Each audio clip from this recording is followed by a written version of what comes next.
Today we are going to discuss about calorimetry. So calorimetry, which means it is like measuring amount of heat transferred,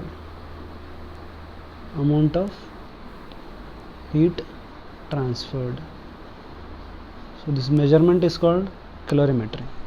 So basically, when suppose say m kg of mass, okay, is placed in a container, I have to raise its temperature to delta theta. It is called change in temperature. I have to give certain amount of heat. Say suppose in winter you want a bucket of water to be heated. In winter generally say 20 degrees temperature is there. You want to raise it to 30 degrees Celsius. How much temperature increased? 10 degrees Celsius. So you need to give certain heat to this container, then only water temperature will increase. So how much amount of heat we are supposed to give, that is dealt by calorimetry. So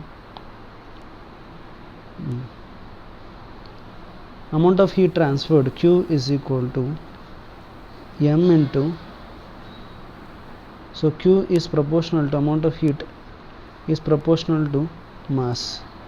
If mass is more, the amount of heat should be supplied is increased, and Q is proportional to amount of temperature we need to give. Say if from 10 degrees to I want to increase to 15 degrees, and I want to increase from 10 degrees to 25 degrees, where I have to give more? Obviously more temperature difference. So Q is proportional to delta T. So I can write is Q is proportional to m into delta T. To remove this, Q is equal to m, there is S into delta T. So this S is called specific heat capacity.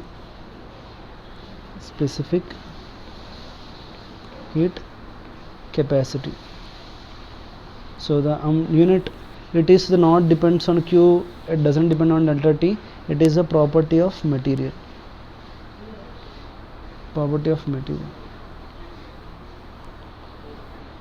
Okay, it's property of material. For water it has certain value, for gold, for mercury it has different value, for copper it has different value.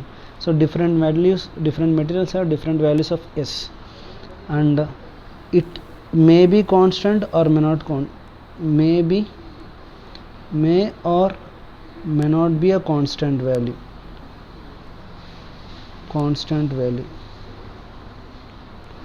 which means it can vary with the temperature also.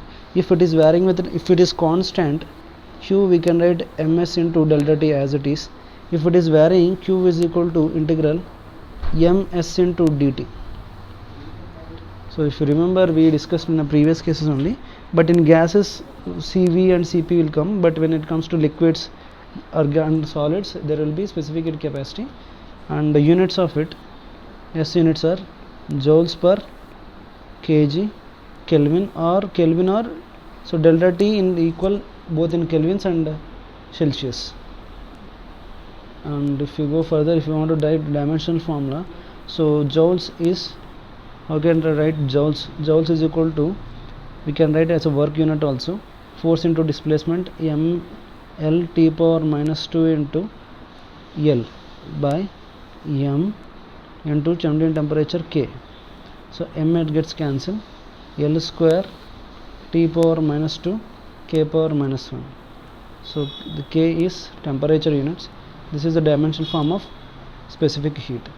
There is few more theoretical points that are supposed to be discussed. Okay, for certain values, your S value for water is 4186 joules per kg Kelvin. Okay, it is also equal to 1 calorie per gram degree Celsius inverse. For ice, S for ice, it is equal to 2100 joules per kg Kelvin. It is also equal to 0.5 calorie per gram degree Celsius. Okay, here inverse is not the degree Celsius. and S for vapor, it is equal to point, so it is equal to 1970 joules per kg Kelvin. It is also equal to 0.47 calorie per gram degree Celsius. Memorize these values. These are very important for calculation purpose. Specific heat, understand, these are not enough latent heat, these are specific heat. So the latent heat comes in the picture when there is a phase transmission. These are conduction, when they are conducting heat, these values we are supposed to use. So S of ice, S of water, S of vapor. Okay, 1.5, 0.47 calories. Okay, so 1 calorie is equal to 4.186 joules. It is approximately equal to 4.2 joules. Okay, and there is a few terminologies. Thermal capacity. Thermal capacity, the definition of it goes like, see, amount of heat required to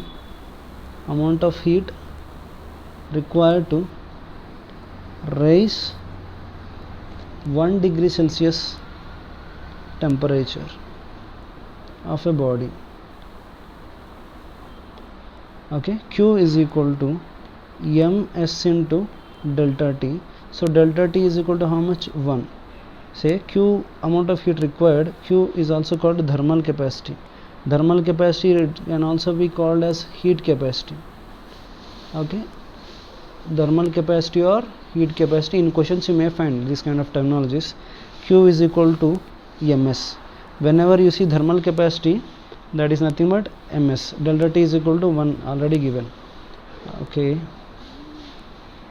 let me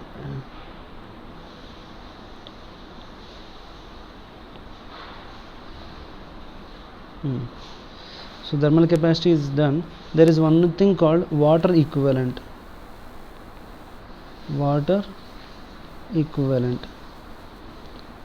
So water equivalent, it's as simple as that. Suppose I have copper with me, and mass of the copper is mc, specific heat of the copper is Sc, and I want this to change the temperature of delta T. I have a water. If I take a water, mass of water and specific heat of water, and the water is also undergoing same temperature change. Okay, how much amount of heat I am supposed to give for copper? mc Sc into delta T. Okay, so the same amount, if I give the same amount of heat to water, so it is Q is equal to mw Sw into delta T. Okay, so same amount of heat I am going to give for water also. So then what happens? We equate equation 1 2, equate 1 and 2. Mass of copper, specific heat of copper is equal to mass of water into specific heat of water. Sometimes instead of giving mass of copper and specific heat of copper, its water equivalent is equal to certain values he will give. Water equivalent is equal to 0.5 kg. 0.5 kg means 0.5 kg of mass of water multiplied with the specific heat of water, then is nothing but mass of object into specific heat of object. And yeah, mass of water is equal to, yeah, these are the if you want to know in terms of calories, specific heat of water is nothing but 1. Okay, so this is the introduction about specific heat. Next class we will just see about calculations and principle of calorimetry, and don't forget these values: specific heat of water, ice and vapor. Thank you.